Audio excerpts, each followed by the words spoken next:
ચાલે છે, એની બાજુમાં અશ્વસ્થામાં ઘોડો લઈ બે જ્યારે નજીક આવી ગયા, એક સાથે ચાલવા લાગ્યા, ત્યારે ભગવાન આંગળી ચીંધીને અર્જુનને કહે છે, વિદ્યેદમ દ્રોણ પુત્રસ્ય, હે અર્જુન, આ દ્રોણના દીકરાને તું જોઈ લે, તારા 5 દીકરાઓને મારનારો આ છે. ભગવાને બહુ બોલવામાં મર્યાદા રાખી છે. આજે ભગવાને બોલવામાં બહુ મર્યાદા રાખી. ભગવાન અસ્વસ્થતામાં છે, તારા દીકરાઓને મારનારો છે, આવું કહી શકતા હતા. પણ ભગવાને આજે મર્યાદા રાખી. ગૌ હત્યા કરનારો, બ્રહ્મ હત્યા કરનારો, બાળ હત્યા કરનારો, આવા જે હત્યારા છે, એ હત્યારાનું પાપ, એનું નામ બોલવું એ પણ પાપ છે. આવા હત્યારા હોય એનું નામ મોઢેથી લેવું એ પણ આપણે પાપના ભાગીદારી બનીશું. એટલે આજે ભગવાને બોલવામાં મર્યાદા રાખી છે કે આ દ્રોણના દીકરાને તો જોઈ લે, આને તારા દીકરાઓને માર્યા છે. ત્યારે એને પકડી અને લઈ આવે છે. અને આજે અશ્વસ્થામાને બાંધીને લઈ આવે છે. કેવી રીતે બાંધ્યો છે? તો કે રથની પાછળ કોઈ ગાડાની પાછળ બળદને બાંધીને લઈ જતા હોય એવી રીતના રથની પાછળ અશ્વસ્થામાને બાંધી લઈ જાય છે. તથારુતમ પશુવત પાસબદ્ધ અવામુખમ કર્મજુગોપ્સિતેન નિરીક્ષ કૃષ્ણ પકૃતમ ગુરુસુતમ વામસ્વભાવ કૃપયા નનામચ. એક પશુને બાંધીને લઈ આવતા હોય એવી રીતે અશ્વસ્થામાને લઈ આવે છે. અને અશ્વસ્થામાને જ્યારે લઈ આવે છે, દ્રૌપદીની સામે લઈ આવે છે. અને દ્રૌપદી અશ્વસ્થામાને જોવે છે, પોતાના આંસુને લૂઈ નાખે છે, એકદમ સ્વસ્થ થઈ જાય છે. આ દુઃખ અમારા ઘરનું દુઃખ છે. આ દુઃખ છે એ મારા ઘરનું છે. એને બારે વગોવાથી એ દુઃખ જવાનું નથી. ઘણાને એવી ટેવ હોય, પોતાના ઘરની વાત હોય એ બારે એને ઢંઢેરો પીટી અને વાત કરે, પોતાની ઘરની પોતે ઉઘાડી કરે. પણ આજે દ્રૌપદી જ્ઞાન કરાવે છે કે પોતાના ઘરની વાત ઘરમાં જ રાખે. બાજુવાળાને ખબર શું પડે કે અમે આજ 2 માણા બાઈ જાશ, આજ બપોરે રસોઈ નથી બનાવી અને અમે આખો દી ભૂખ્યા રહ્યા અને આખો દી અમે બાઈ જા. આવી બાજુવાળાને શું ખબર? એકાબીજા વેલણના ઘા થયા, થાળી વાટકાના ઘા થયા. આ બધું એ ઘરની વાત ઘરમાં રહેવી. બાજુમાં ખબર પણ શું પડે?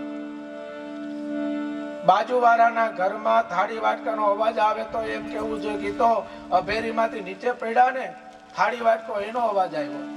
અહીંયા એમ ન કહેવાય કે તમારા ભાઈને મેં થાળીનો ઘા કર્યો છે. આજે દ્રૌપદી પોતાનું દુઃખ એ પોતાનું માને છે, પોતાની ઘરની વાત ઘરમાં રાખે છે.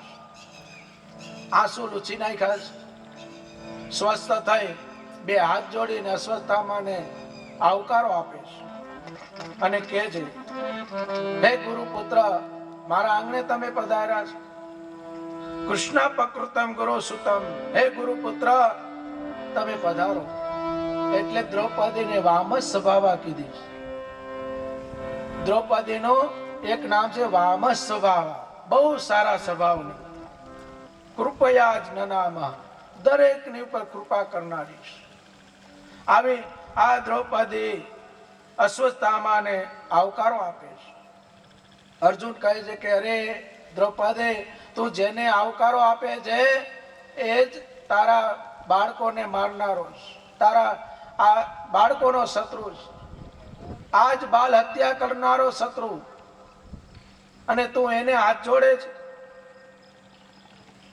ત્યારે દ્રૌપદી કહે છે, અરે ગમે એમ તો એ બ્રાહ્મણનો દીકરો છે, અને બ્રાહ્મણનો દીકરો તો ખરો, એમાંય તમારા ગુરુનો દીકરો છે. અને જે કઈ તમે છો ને એ આના પિતાના આશીર્વાદથી છો, એ ભૂલતા નહીં. અને આજે કીધું કે હવે આનું શું કરું? ભીમ કહે છે કે હું એને મારી નાખું. આ બાજુ દ્રૌપદી કહે છે બ્રાહ્મણનો દીકરો છે, એને મરાય નહીં. અરે તમે કોઈ માં હોય અને માનો એકનો એક દીકરો મૃત્યુ પામ્યો હોય, એવી માને જઈને તમે પૂછો કે દીકરો મર્યો હોય એનું દુઃખ એ માને કેટલું હોય. એ કોઈ એવી માને જઈને પૂછો તો મારે એક દીકરો નહીં, મારે 5 દીકરાના મૃત્યુ થયા છે, મને કેટલું દુઃખ હશે. અને તો પણ હું એમ કહું છું કે આને તમે છોડી દો, આને તમે મારતા નહીં. શું કામ ન મારતા? તાજી દ્રૌપદીએ કીધું કે મારી ઉપર મારા 5 પતિઓ બેઠા છે, પણ મને ખબર છે પતિ દ્વારા પુત્રની પ્રાપ્તિ છે, પુત્ર દ્વારા પિતાની પ્રાપ્તિ નથી. પતિ દ્વારા પુત્રની પ્રાપ્તિ છે. મારી ઉપર 5 પતિ છે, પણ આનો તમે વિચાર કરો કે આનો પિતા રણ મેદાનમાં મૃત્યુ પામ્યા છે. આની માં છે એનો આ એક આધાર છે. અને જો આને તમે મારી નાખશો તો એની માનું કોણ? એટલે હું કહું છું તમે આને ન મારતા, આને તમે છોડી દો. આ બાજુ દ્રૌપદી એમ કહે છે કે ન મારતા, આ બાજુ ભીમ કહે છે કે હું એને છોડીશ નહીં. અર્જુન આ બધી જ્યારે વાત હાલતી હતી, બ્રાહ્મણને મારવાની વાત, જ્યાં બ્રહ્મદ્રોહ વાત હાલતી હોય, જ્યાં દેશદ્રોહની વાત હાલતી હોય, જ્યાં અહિંસાની વાત હાલતી હોય, જ્યાં ધર્મ ને હાનિ પહોંચાડવાની વાત હાલતી હોય, ગૌ હત્યા કરવાની વાત હાલતી હોય, ત્યાં કોઈ દિવસ ભગવાન હોતા. આ બધી જ્યારે દ્રૌપદી અને અર્જુન અને ભીમની જો સંવાદ હાલતો હતો, એ વખતે ભગવાન ત્યાં નહોતા. ભગવાન એ છાવણીની અંદર જતા રહ્યા અને ત્યાં જ બેઠા હતા. આ બાજુ હવે અર્જુન વિચાર કરે છે હવે મારે શું કરવું? એટલે બંનેને શાંત કર્યા છે. ઉભા રહો. હવે આપણે ભગવાન પાસે આનો ન્યાય ભગવાન કરશે. આપણે ભગવાનને પૂછશું કે અસ્વસ્થતામાં શું કરું? અને આજે દ્રૌપદીને કહે કે તમે પહેલા જાઓ અને ભગવાનને જઈને પૂછજો કે અસ્વસ્થતામાં શું કરું? દ્રૌપદી જઈને ભગવાન પાસે જાય કે તું તો મારો ભાઈ છો, તું મારો ભાઈ છો, મને જવાબ આપો કે બ્રાહ્મણના દીકરાને મરાય? એટલે ભગવાને જવાબ આપ્યો કે ના બેના, બ્રાહ્મણના દીકરાને મરાય નહીં. એટલે દ્રૌપદી ઉભી થઈને બહાર આવી ગઈ અને કહી દીધું કે જોઈ લ્યો, આમ હોય એક ઘડીકમાં જ મારા ભાઈએ જવાબ આપી દીધો કે બ્રાહ્મણના દીકરાને મરાય નહીં. ગમે એવો હત્યારો હોય, ગમે હોય ને દોષ ગુનો કર્યો હોય, પણ બ્રાહ્મણનો દીકરો છે એને મરાય નહીં. એટલે કીધું કે નહીં, મારા ભાઈ ના પાડી કે બ્રાહ્મણના દીકરાને મરાય. એટલે હવે અર્જુને કીધું ભીમ તમે જાઓ, તમે પૂછો. એટલે ભીમ હાથ ખંભે ગદા છે અને છાવણીમાં જઈને ગદાને નીચે પછાડે અને ભગવાનને પૂછે છે બોલ દ્વારકાના નાથ, હત્યારાનું શું કરાય? મને જવાબ આપો, હત્યારાનું શું કરાય? ભગવાને તરત જવાબ આપ્યો, હત્યારાની હત્યા કરાય. સઠે સાઠ્યમ ચરાચરે, જેની હારે જેવા એવા થવું એ કોઈ પાપ નથી. પાપી છે, હત્યારો છે, તો એની હત્યા કરવી એને પાપ નથી કીધું. હત્યારો છે તો એને હત્યા કરો, જે પ્રમાણે ગુનો હોય એ પ્રમાણે એને સજા મળવી જોઈએ. બારે આવીને ભીમે કીધું કે જો ભગવાને કીધું છે કે હત્યારો છે તો એને હત્યા કરવામાં કોઈ પાપ નથી. હવે અર્જુન મૂંઝાણા છે કે આ બે બાજુ ઢોલકી વગાડે છે, હવે મારે શું કરવું? અર્જુન જાય છે કે મહારાજ આ બે બાજુ ઢોલકી વગાડો છો, હું કઈ સમજો નહીં. ભગવાને કીધું કે બે બાજુ હરખું વાગે એનું નામ ઢોલકી કહેવાય. અને પછી સમજાવ્યા છે કે દ્રૌપદી આવીને દ્રૌપદી આવીને ધર્મ પૂછ્યો છે. દ્રૌપદી આવીને શું પૂછ્યું કે બ્રાહ્મણના દીકરાએ ગમે એવો ગુનો કર્યો હોય તો બ્રાહ્મણના દીકરાને મરાય. તો ધર્મ એમ કે છે બ્રાહ્મણના દીકરાનો ગમે એવો ગુનો હોય એક વખત માફ કરી અને એને જાતો કરવો જોઈએ, એને મારવો ન જોઈએ. એટલે મેં એને ધર્મ પૂછ્યો, ધર્મ કહે છે કે મરાય નહીં. ભીમ આવ્યો, ભીમે ન્યાય પૂછ્યો તો ન્યાય એમ કહે છે કે ગમે એવો ગુનેગાર હોય ગુના પ્રમાણે એને સજા, કોર્ટની અંદર તમે જાઓ અને કોર્ટની અંદર તમે સજા, જે કઈ ગુનો હોય એ જજની સામે એ વકીલ રજૂ કરે, સાબિત થાય. એટલે અહીંયા પછી કોઈ બ્રાહ્મણ, ક્ષત્રિય, વૈશ્ય, શૂદ્ર અહીંયા કોઈ જ્ઞાતિ હોતી. અહીંયા તો જે પ્રમાણે ગુનો હોય એ પ્રમાણે એની સજાની જે જોગવાઈ હોય એ પ્રમાણે એને એ ઓર્ડર અને એને સજા દેવામાં આવે છે. એટલે ભગવાન કહે છે કે એને ન્યાય પૂછ્યો તો મેં એ પ્રમાણે જવાબ આપ્યો. હવે અર્જુન કહે છે કે મારે શું કરવું? અને હવે ભગવાન કહે છે કે આ બંનેનો રસ્તો હવે તારે કરવાનો. અને અર્જુન સમજી ગયા કે આ ભગવાન શું કહેવા માંગે છે. એટલે ભગવાને કીધું, અર્જુને વિચાર્યું કે હવે આ બ્રાહ્મણ છે અને મરાય તો નહીં, પણ એનું જે મણી છે, જે તેજ શિખા, એનું હું છેદન કરીશ, એનું અપમાન કરીશ. અને અપમાન કરીને એને અહીંથી જવા દઉં એટલે એને મર્યા સમાન એને દુઃખ લાગશે. અને આજે અર્જુન હાથમાં તલવાર લે છે. વિમુચ્ચા રચના બદ્ધમ બાલ હત્યા હત પ્રભમ તેજસા મણિનામ હીનામ શિબિરા નિરયાપતમ. જે મણિ બ્રાહ્મણનું તેજ એ શિખા છે, જનો એને શિખા બ્રાહ્મણની ઓળખ છે. અને આજે શિખાને પકડી અને ભગવાન અર્જુન તલવાર લઈને કાપવા જાય છે.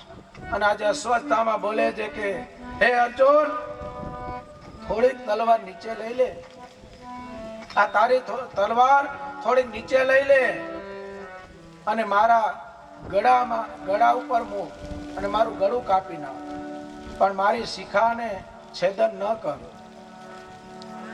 આજે અશ્વત્થામા કહે છે કે મારું ગળું કાપી નાખ પણ મારી શિખાને તું ન કાપ. અને આજે અર્જુને એને શિખાને કાપી નાખી અને અપમાનિત કરીને અશ્વત્થામાને ત્યાંથી જવા દે. અને અપમાનિત કરેલું એ અપમાન એનાથી સહન ન થયું અને ત્યાંથી જતો રહે છે. અને આ બાજુ સુતજી મહારાજ કહે છે કે ઉત્તરાના ગર્ભની અંદર બાળક છે. આ બાજુ જે અસ્વસ્થતામાં ને ક્રોધ આવ્યો, અપમાન થયો, એનો ક્રોધ એને સહન ન થયું એટલે એને જે ઉત્તરાના ગર્ભની અંદર જે બાળક હતું એને જ્યારે આગ લાગી અને આગ લાગી એટલે ઉત્તરા દોડતી ભગવાન પાસે આવે છે.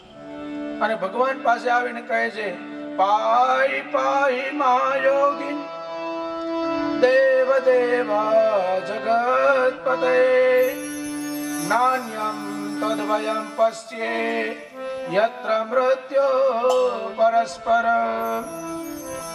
આજે ઉત્તરા ભગવાન પાસે આવીને કહે છે, પાહી પાહી મહાયોગી, હે પ્રભુ મારું રક્ષણ કરો, મારી રક્ષા કરો. અને મારું રક્ષણ કરવાનું હું નથી કહેતી, પણ મારા ઉદરમાં જે બાળક છે એનું રક્ષણ તમે કરો. હું તો મારા પતિનું મૃત્યુ થયું ત્યારે જ એની પાસે સતી થવા તૈયાર હતી, પણ મારા ઉદરમાં બાળક હતું એટલે મને બધાએ રોકી છે. મને જીવવાનો કોઈ શોખ નથી, પણ આ બાળક જે અંદર બળે છે એનું તમે રક્ષણ કરો. અને આજે ભગવાને સૂક્ષ્મ રૂપ ધારણ કરી અને એ ઉત્તરાના ગર્ભમાં આવીને એ અગ્નિને શાંત કરે છે, ઠંડક આપે છે અને એ બાળકનું રક્ષણ કરે છે. સમય જતા ઉત્તરાના ગર્ભ જે હતો 9 માસ પૂર્ણ થતા એક બાળકનો જન્મ થયો છે. અને બાળકનો જન્મ થયો અને ઉત્તરા એ બાળક ધીમે ધીમે જ્યારે મોટું થતું ગયું છે અને એક વખત એ બાળકનું હવે નામકરણ કરવાનું થયું ત્યારે પરીક્ષિત એવું નામ પાડ્યું છે. આ બાજુ ભગવાન પોતાના દ્વારકા જવા, પોતાના નગર, પોતાનું નગર જે દ્વારકા, ત્યાં જવા નીકળે છે. ત્યારે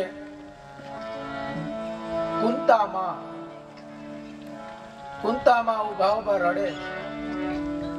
એટલે ભગવાન રથમાંથી નીચે ઉતર્યા છે, બાજુમાં જાય, ફૈબા તમે કેમ રડો છો? હવે તમને જે જોતું હતું એ બધું મળી ગયું છે, રાજપાટ, સિંહાસન, આ બધું મળી ગયું. હવે તમને શેનું દુઃખ? હવે તો તમારે સુખ, તમને જે પ્રાપ્ત થયું છે એને ભોગવો. ત્યારે કુંતામાં કહે છે કે તમે જેને સુખ કહો છો એ કયું સુખ? અરે આ સુખ મારે જોતું નથી. વિપદ અસંતો ના સસ્વત તત્ર તત્ર જગદગુરુ ભવતો દર્શનમ યત્સ્યત પુનર્ભવન દર્શન. હવે આ જે સુખ છે તમે દઈને જાઓ છો એમાં તમે તો છો ને. અરે અમારે તમારી જરૂર છે. મને મુશ્કેલી જ્યારે પડે